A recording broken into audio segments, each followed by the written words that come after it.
जय हिंद दोस्तों। एक बार फिर से क्लास की शुरुआत करते हैं मोटिवेशनल लाइन के साथ। मुश्किलों से भागना आसान होता है, ज़िंदगी में हर पल इम्तिहान होता है। जो डर गया वो खाली हाथ होता है, और जो लड़ गया उसके पास सारा जहां होता है।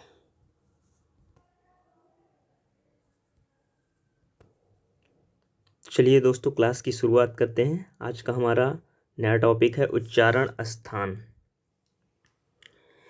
चलिए इन सूत्रों को मेरे साथ दोहराइएगा। अकुः विसर्जनीयानां कंठः, इचुयशानां तालु, ऋतुरसाणां मूर्धः, ऋतुलसानां दन्तः, उपुपद्मानीयानाम् ओष्ठौ, अमङ्गर्णानां नासिका च, एदैतो कंठतालु, ओदौतो कंठोष्ठम्, वकारस्य दन्तोष्ठम्, जिह्वामूलीयस्य जिह्वामूलम्, अनुस्वारस्य नासिका। तो चलिए दोस्तों, समझते हैं इन सूत्रों की सहायता से कैसे हम उच्चारण स्थान समझेंगे। जैसे पहला सूत्र है हमारा अकुह विसर्जनीयानाम कंठः। अकुह, इसमें आ का मतलब हो गया छोटा आ और बड़ा आ। कु का मतलब हो गया का वर्ग में का, ख, ग, घ, ङ। ये आपके पांचों वर्ड आ जाएंगे। इसके बाद आपका आ जाएगा हा, और लास्ट में विसर्ग वर्ड। कुल मिला के ये जो आ का वर्ग हा विसर्ग, ये आपके कंठ से निकलने वाले वर्ड हैं। सूत्र क्या है? अकुह विसर्जनीयानाम कंठः। तो ये सारे आपके कंठ से निकलने वाले वर्ड हो जाएंगे, तो इनका उच्चारण स्थान आपका कंठ हो जाएगा। नेक्स्ट क्या है? इचु यशानाम तालु। इचु यशानाम मतलब ई और ई। इसके बाद चा वर्ग, और फिर है या और सा। तो यहाँ पे आपका हो जाएगा तालव्य, तालु, तालु से निकलने वाले इचु यशानाम तालु। नेक्स्ट है आपका ऋतु रसाणाम मूर्धा। ऋतु रसाणाम मूर्धा में ऋषि और टा वर्ग, इसके बाद रा और सा, ये आपके मूर्धन्य वर्ण हो जाएंगे। मतलब ये आपके मूर्धा से निकलने वाले वर्ड हैं। इसके बाद आपका है ऋतुलसानाम दंतः। इसमें क्या है? री है, ता वर्ग है, ला, सा, ये आपके दंत से निकलने वाले। इसके बाद आपका आ जाएगा उपुपद्मानीया नाम ओष्ठौ। इसमें आपका उ और उ, पा वर्ग, उपधमानी, ये सारे आपके ओष्ठ वर्ड हैं। इनका उच्चारण स्थान आपका ओष्ठ हो जाएगा। इसके बाद आता है अमंगर्णा नाम नासिका चा। इसमें आपके चारों पांचों अनुनासिक वर्ड आ जाएंगे। ञ, म, ङ, अड़ा, ना, ये आपके नासिका से, इनका उच्चारण स्थान आपका नासिका हो जाएगा। इसके बाद आपका आता है ए दैतो कंठ तालु। मतलब ए और ए, ये आपके कंठ और तालव्य से निकलने वाले कंठ तालु, इनका उच्चारण स्थान है। इसके बाद आता है ओ दौतो कंठोष्टम। ओ और औ, ये आपके कंठ और ओष्ठ से मिलकर निकलने वाले वर्ड हैं, इसलिए इनका उच्चारण स्थान कंठ और ओष्ठ माना जाता है। इसके बाद आपका आता है वकारस्य दंतोष्ठम। वकार होता है जो कि आपके दंत और ओष्ठ से मिलकर निकलता है, इसका उच्चारण स्थान आपका दंतोष्ठ होता है। जिह्वा मूलीयस्य जिह्वा मूलम, इसका उच्चारण स्थान आपका जिह्वा मूली होता है। फिर आपका लास्ट होता है अनुस्वारस्य नासिका। जितने भी अनुस्वार होते हैं ये नासिक के वर्ण होते हैं, इनका उच्चारण स्थान नासिका होता है। जैसे यहाँ पे उदाहरण के तौर पे समझाया गया है का और खा, इनके पहले ये जो चिन्ह है ये आपका जिह्वा मूली होते हैं। इसके बाद उपधमानीय, जैसे पा और फा के पहले ये उपधमानीय होते हैं। स्वर के बाद मूलतः विसर्ग लगाया जाता है, और किसी भी व्यंजन के पहले आपका ये वाला उपधमानीय चिन्ह आता है। समझिएगा, स्वर के बाद विसर्ग लगाया जाता है और व्यंजन के पहले आधा विसर्ग, इस चिन्ह को आधा विसर्ग कहा जाता है। वर्णों के उच्चारण स्थान की संख्या आपकी टोटल 8 होती है। चलिए एक शार्ट समझ लेते हैं। शार्ट ट्रिक है का, ता, मु, दा, ओ, यहाँ पे का अर्थ है कंठ से, ता का अर्थ है तालु से, मू का अर्थ है मूर्धा से, द का अर्थ है दंत से, ओ का अर्थ है ओष्ठ से। का मतलब कंठ, कंठ के लिए आपका हो जाएगा कू का मतलब हो जाएगा का वर्ग। इसके बाद आएगा आपका ता का मतलब हो जाएगा तालु, तालु का आपका चू मतलब चा वर्ग हो जाएगा। इसके बाद आएगा आपका मुंह मतलब मूर्धा, मूर्धा का टू मतलब टा वर्ग हो जाएगा। इसके बाद दा मतलब दंत हो जाएगा आपका, दंत का टू मतलब ता वर्ग हो जाएगा।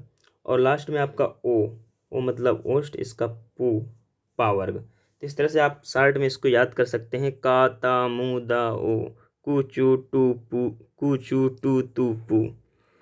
तो इस तरह से ये आपके उच्चारण स्थान हो गए।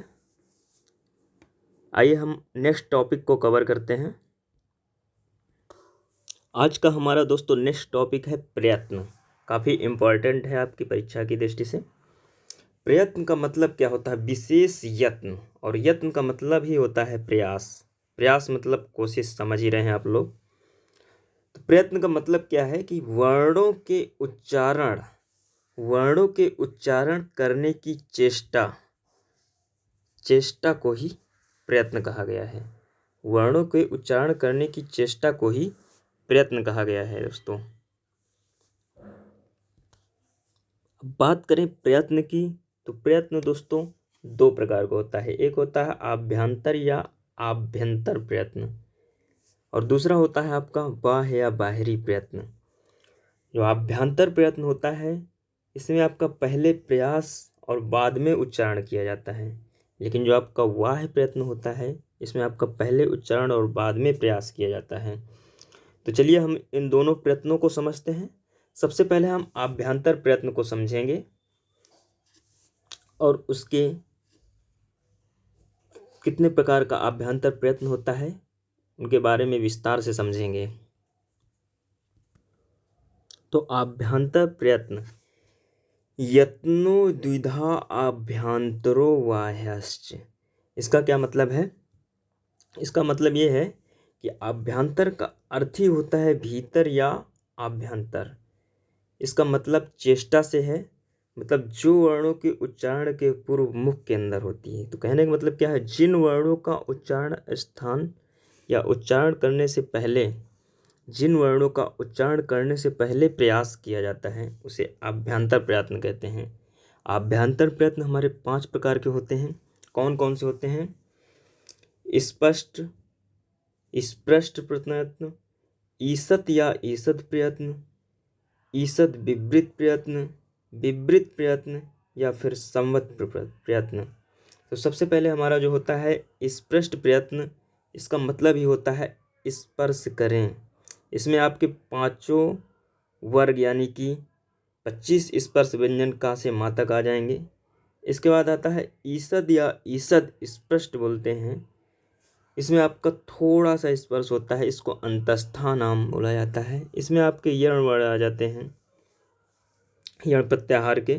इसके बाद आपका आता है ईषद विवृत, इसमें थोड़ा खुला हो, इसमें सल प्रत्याहार आपके आ जाते हैं।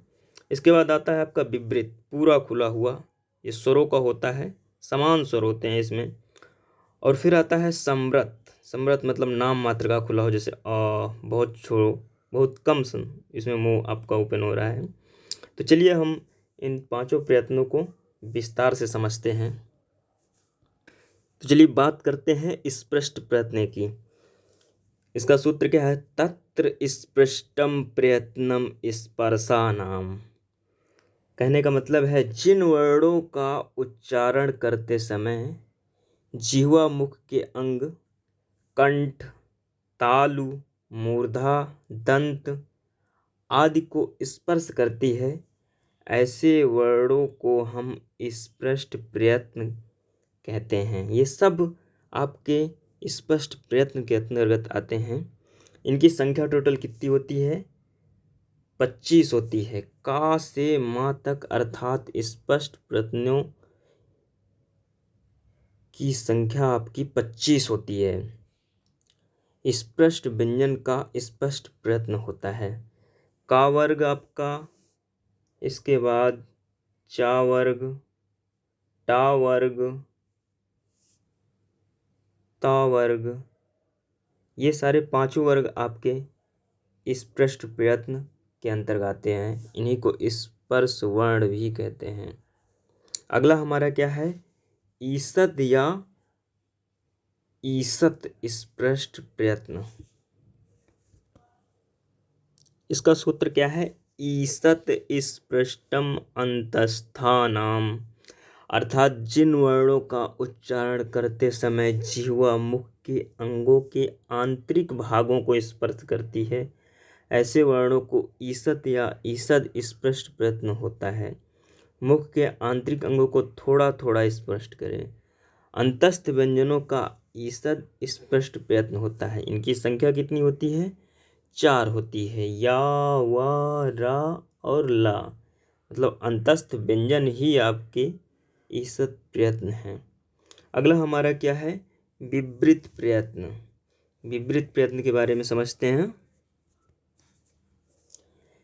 विवृतम स्वराणाम, करा विवृतम स्वराणाम, मतलब जिन वर्णों का उच्चारण करते समय मुख का भाग हमारा पूरी तरह से खुला होता है, ऐसे वर्णों का विवृत प्रयत्न होता है। इसके अंतर्गत हमारे सभी स्वर आते हैं। इनकी संख्या कितनी होती है, 9 होती है। आ, ई, ऊ, री, रे, ए, ओ, ऐ, औ, ये आपके पूरे स्वर होते हैं। तो ये आपके विवृत प्रयत्न के अंतर्गत आते हैं। अगला हमारा प्रयत्न है ईसद या ईसद विवृत प्रयत्न। इसका सूत्र क्या है, ईसत विवृतम ऊष्मणाम, मतलब जिन वर्णों का उच्चारण करते समय मुख का भाग थोड़ा सा खुलता है, ऐसे वर्णों का ईसत विवृत प्रयत्न होता है। इनके अंतर्गत ऊष्म वर्ण आते हैं। इनकी संख्या कितनी होती है, 4 होती है। कौन कौन से ऊष्म वर्ण होते हैं, श, ख, श, हा, ये आपके ऊष्म वर्ण होते हैं और यही हमारे ईसद विवृत प्रयत्न के अंतर्गत आते हैं। अगला है हमारा संवृत प्रयत्न। ह्रस्वस्य अवर्णस्य प्रयोगे संवृतम प्रक्रिया दशायाम तो विवृतम। इसका मतलब क्या है कि जिसके उच्चारण के लिए मुख नाम मात्र का खुला हो या थोड़ा सा खुला हो, उसे संवृत प्रयत्न कहते हैं। ह्रस्व आ का प्रयोग प्रयोगावस्था में, साध्वावस्था में, सिद्धि प्रक्रिया में संवत प्रयत्न होता है। केवल बोलचाल की भाषा में विवृत प्रयत्न होता है। जो आपका अवर्ण होता है, इसका प्रयोग केवल बोलचाल की भाषा में विवृत प्रयत्न होता है, बाकी हर जगह संवत प्रयत्न होता है। तो चलिए प्रयत्न का दूसरा प्रकार जो कि वाह्य प्रयत्न है, इसको समझते हैं। इसका सूत्र क्या है, वाह्य प्रयत्नस्तु एकादशधा।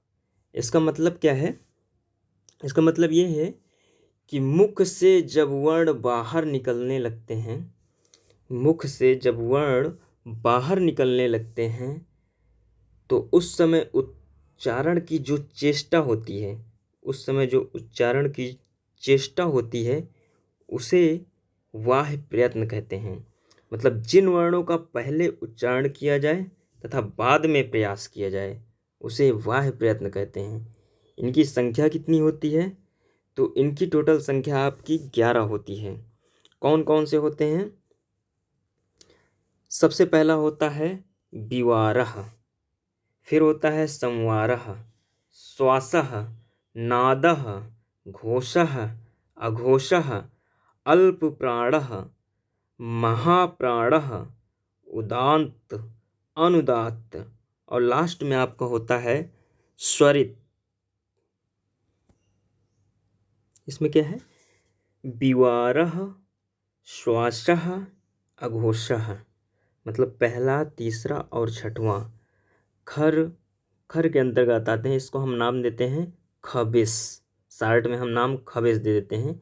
इससे अघोष वर्ण कहा जाता है। इसके बाद क्या है, दूसरा, चौथा और पांचवा, ये आपके हस के अंतर्गत आते हैं, हस प्रत्याहार के।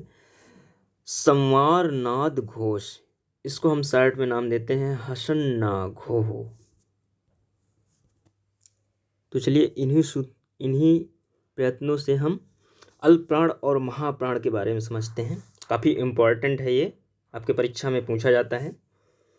व्यंजन के का से मात में पहला, तीसरा, पांचवा यानी कि का, ग, ंग और या, वा, रा, ला ये आपके अल्पप्राण होते हैं, तथा दूसरा व चौथा यानी कि खा और घा और स, घ, स, हा ये आपके महाप्राण होते हैं। तो कहने का मतलब है, आप इस तरह समझिए, जैसे किसी भी वर्ग का खा, गा, घा, अंगा ये आपके पांचों वर्ग में अप्लाई होगा। मैं आपको एक उदाहरण देके समझा रहा हूँ। तो इसका पहला यानी कि का, इसके बाद तीसरा यानी कि गा, इसके बाद पांचवा यानी कि अंगा, ये आपके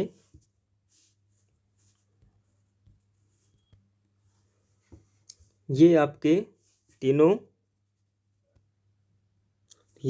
आपके हो जाएंगे अल्पप्राण, का, गा, अंगा। मतलब किसी भी वर्ग का पहला, तीसरा, पांचवा, साथ में या, व, रा, ला ये अल्पप्राण के अंतर्गत आएंगे। इसके बाद दूसरा और चौथा और साथ में शा, खा, शा, हा ये आपके महाप्राण के अंतर्गत आएंगे। तो चलिए अघोष और घोष के बारे में भी समझ लेते हैं। जैसे है खर, मतलब प्रत्येक वर्ग का पहला, दूसरा एवं शा, ख, शा आए तो वहाँ पे आपका अघोष हो जाता है। इसका सूत्र क्या है? खरो विवारः श्वासः अघोषाश्च। टोटल ये वर्ड आपके होते हैं 13। प्रत्येक वर्ग का पहला, दूसरा, जैसे का वर्ग है तो का वर्ग में का और खा, टा वर्ग है टा वर्ग में टा और ठा, आपका चा वर्ग है चा और छा। तो इस तरह से इनकी टोटल संख्या 13 होती है। अगला क्या है? हस, हसः संवारः नादा घोषाश्च। मतलब प्रत्येक वर्ग का तीसरा, चौथा, पांचवा वर्ड और हा, या, व, रा, ला ये आपके घोष के अंतर्गत आते हैं। घोष की संख्या कितनी होती है? टोटल आपकी 20 होती है। 20 कैसे हो गई? तो इसमें 5 वर्ग हो गए, 3 × 5 आपके 15 वर्ग से मिल गए 15 वर्ड। इसके बाद 5 ये हो गए हा, या, व, रा, ला। तो इस तरह से इनकी संख्या टोटल 20 हो गई। तो चलिए शॉर्ट में समझते हैं। वर्गाणाम प्रथम, तृतीय, पंचमा यणश्च अल्पप्राणः। कहने का मतलब है कि प्रत्येक वर्ग का पहला, तीसरा, पांचवा और या, व, रा, ला ये आपके अल्पप्राण होते हैं। टोटल 19 वर्ण होते हैं। इसके बाद क्या है? वर्गाणाम द्वितीय, चतुर्थौ सलश्च महाप्राणः। मतलब प्रत्येक वर्ग का दूसरा, चौथा एवं शा, ख, शा, हा ये आपके टोटल 14 वर्ण हो गए। ये आपके महाप्राण कहे जाते हैं। इसके बाद आपका है उदात्त, अनुदात्त, स्वरित। ये आपका सब स्वरों को होता है, उदात्त, अनुदात्त और स्वरित। इसमें कौन कौन से वर्ड आते हैं? आ, ई, उ, ऋषि, ऋ, ए, ओ, ऐ और औ। दोस्तों इस तरह से हमारा प्रयत्न का टॉपिक खत्म हुआ। कल हम एक नए टॉपिक के साथ शुरुआत करेंगे क्लास की। कल का हमारा टॉपिक काफ़ी इम्पोर्टेंट है। व्याकरण की प्रमुख संज्ञाओं के बारे में हम लोग कल समझेंगे। तो आज की क्लास को यहीं समाप्त करते हैं। आप लोग हमारे चैनल से कंटिन्यू जुड़े रहिए। चैनल को सब्सक्राइब कर लीजिए, अपने दोस्तों तक शेयर करिए। धन्यवाद।